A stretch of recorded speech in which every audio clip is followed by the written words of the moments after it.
I just got a really cool staff. And then I entered several games until I got Mort because I wanted to play Summoner in Death Must Die. And my god, it went way better than I could have ever expected. And so today I'm going to talk about the build, some of the choices I made, and how it all went. If you like content like this, do be sure to get subscribed, leave a like while you're down there, as I have a couple other videos on Death Must Die builds that'll be out soon. But also remember, the game is still in early access and a lot's going to change. So this video may be perfectly relevant 3 years later, or it might not apply anymore, and someone will probably let you know down in the comments which is the case.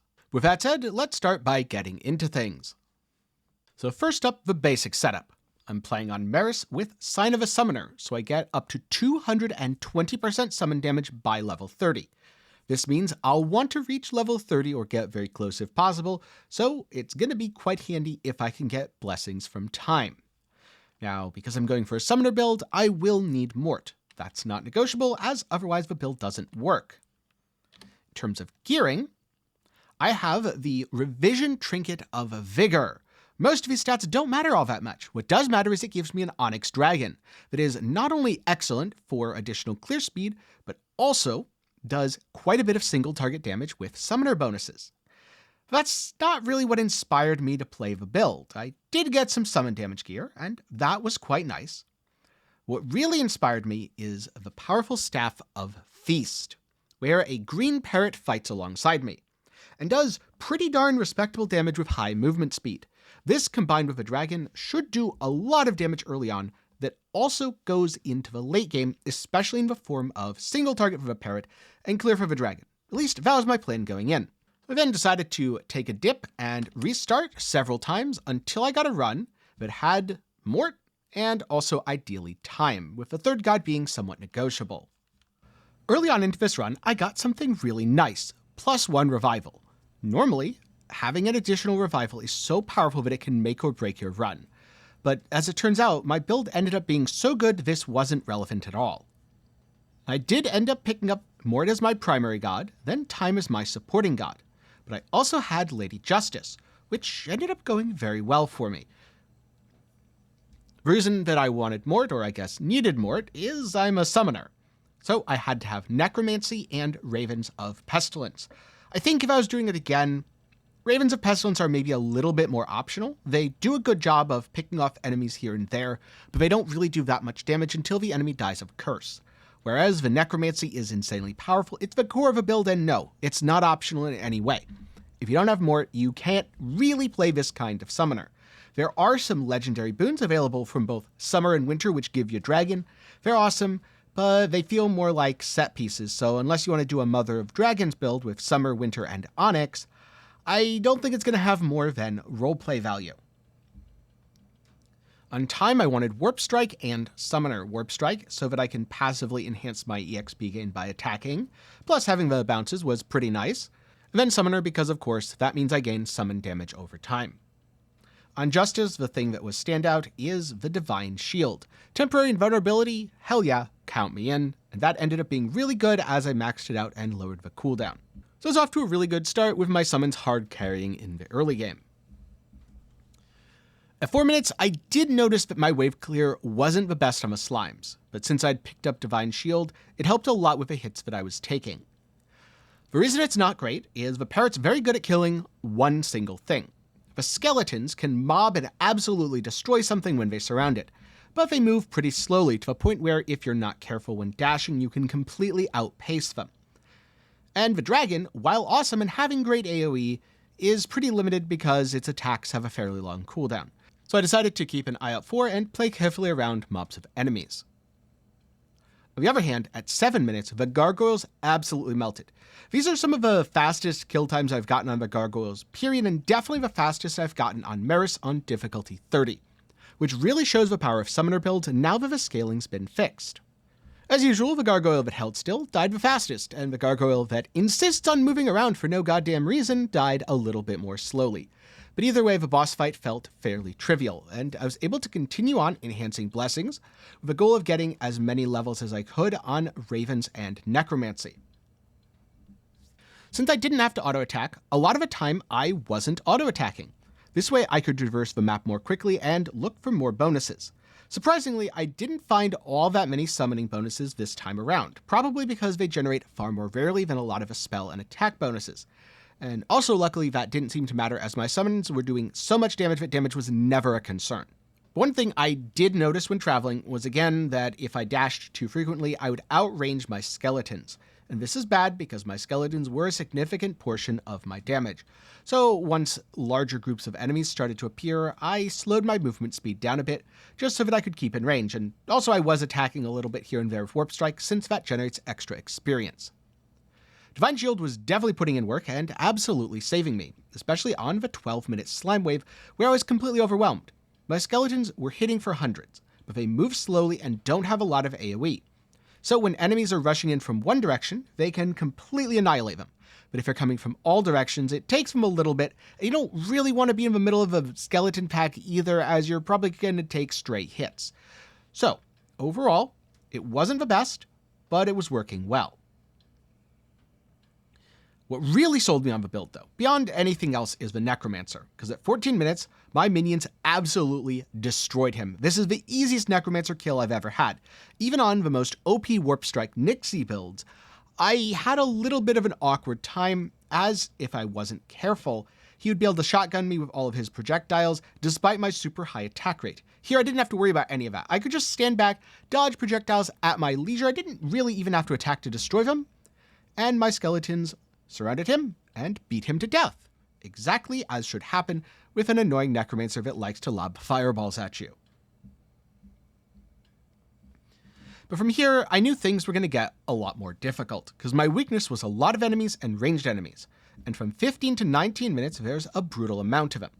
So I really focused on maxing out Divine Shield to absorb the hits that I failed to dodge, and about dodging in a circle as much as I could. Plus, I'd try to sneak over to a necromancer or skeleton archers so that my skeletons would kind of congregate and beat them up, stopping them from doing anything further. At 16 minutes, the knights were really easy to deal with. The skeletons mobbed them and destroyed them. However, the enemy skeleton archers with seeking projectiles were a problem, and I ended up taking a lot of damage here. At least until the gauntlet spawned. The gauntlet, at 17 minutes, was a relief. The slow-moving enemies that my skeletons could beat to death? Absolutely. Sure, they're armored and they charge and all that, but that doesn't matter to this build. You have so much damage that none of this ever ended up mattering, and so that was almost a relief. Unfortunately, it was followed by the icy skeletons around 18 minutes, where again, except for the fact that my Divine Shield was down to about a 10-second cooldown, I was just taking hits and praying that I didn't use any of my revives. Surprisingly, I made it through without using any, which is pretty good, but then again, I had 2 full revives, so even if I had made a mistake here, this probably wouldn't have been the end of the world. Then at 19 minutes, there was the last gauntlet, and I was dreading this. I thought this is where my run's going to come to an end, because I didn't have the clear. I always felt one mistake away from death, but looking back at the footage, it really wasn't all that bad. Yeah, I took some stray hits, and yes, it did whittle down my health a bit. But it wasn't all that impactful. I never actually came close enough that I'd die, and since I had lifelink as my movement skill, honestly, even if I'd gotten willed down lower, I probably would have been able to lifelink and heal, and never been in true danger. So, despite the skeletons looking really scary, they didn't end up being that bad. And then it was on to the Baron. I have to say, again, the Baron fight was incredibly easy, because my minions do an insane amount of single target damage. They were just beating on him, they didn't care.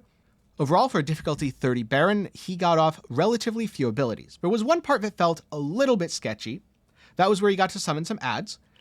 However, to my surprise, my minions mopped them up fairly quickly. Unfortunately, I did pop a revive here, and that was just a mistake. I should have been a little bit further back. I should have just dodged better. I didn't. I ate a projectile and it popped one of my revives. So without any revives at all, yes, I would have failed this run. But I had 1 revive on my chest, I had 1 revive from a fountain, and honestly, it was a stupid, careless mistake that should have been avoidable. So by getting good, this can easily be done without any revives. But hey, the Baron was down, and honestly, it was one of the most satisfying kills that I'd done up until that point. Just because there's something about watching a skeleton army, or a minion army in general, absolutely smash a boss that feels wonderful. So if you're a fan of summoning in games or wondered, is summoning good in Death Must Die? Yes, and I recommend checking out this build. I don't think you absolutely need the parrot. It's nice, but not required. I do think you really need the dragon, otherwise your early game clear is just going to be too poor. The dragon can spawn on weapons and relics. He may be able to spawn elsewhere too, I just haven't seen that so far. And so now, a few pros and cons of a build from my experience. The first pro is massive single target damage, some of the best that you'll get. And you don't need to attack except to destroy enemy projectiles because your summons do all the damage, keeping you fairly mobile. It's also really fun to be surrounded by your own personal minion army. And personally, I found that in comparison to a lot of the other builds that I played, the level up and order of leveling things didn't matter all that much. It felt like it just kind of happened after I got necromancy in place. So while it's a little bit fiddly to get the gods together, the leveling is easy and that means you're fairly flexible. Now for the cons of a build, the clear is poor, and therefore you can be overwhelmed, especially on the gauntlet waves, at 4 minutes, 12 minutes, and 19 minutes. Also, the dragon was hard carrying, which means the build is a little bit gear reliant. The parrot was a nice boost to my damage, however, isn't mandatory. And getting your minions to attack ranged enemies was really hard. They just didn't want to do it for whatever reason, so some way to direct your minions to target this kind of thing would have been really nice. And you might have to fish for gods, because to pull this off, you need more than time. I found Justice to be incredibly helpful for the Divine Shield, but I suspect another utility god like Winter could replace her in a pinch. You just have to change up your playstyle to, instead of being able to take stray hits, worrying about freezing enemies so they don't hit you in the first place. But this was my second difficulty 30 win in Death Must Die, and a really fun experience, so I wanted to share the build. And now I'm curious, what's the best build that you've played so far in Death Must Die? How does it work, and would you play it again? Be sure to let me know down in the comments below. And if you're looking for something else to watch, maybe you want to know more about Death Must Die as a game, well, I've got a review, or you're struggling a little bit and can't quite get into it. I've got a beginner guide with some tips and tricks that should help you out. Or if you want to see me do a no-hit run, which I completed recently on stream, yep, a link to all of those up in the card and down below. I know this is a little bit different from my normal content. I've done builds for other games. I've never done one like this. So this is a little bit of an experiment, but it was really fun to make, especially the playing the build and being surrounded by summons part. So there's a good chance I'll be doing more of this in the future. With that said, thanks for watching, and a special thanks to my patrons and channel members for the continued support. Link to support is, of course, down below. And last up, again, a quick disclaimer. Death Must Die is in early access. The devs have been making a lot of changes. Personally, I think the game has improved hugely from the release on the 14th to now, as of when I'm recording this video. But aspects of this build may change in the future. And again, check the comments if it does, because if someone points it out, I'll try to remember to pin it. No promises though, because I'm really bad at that stuff. But yeah, that's all for me today. Thanks for watching, hope you learned something, and I'll see you again sometime soon.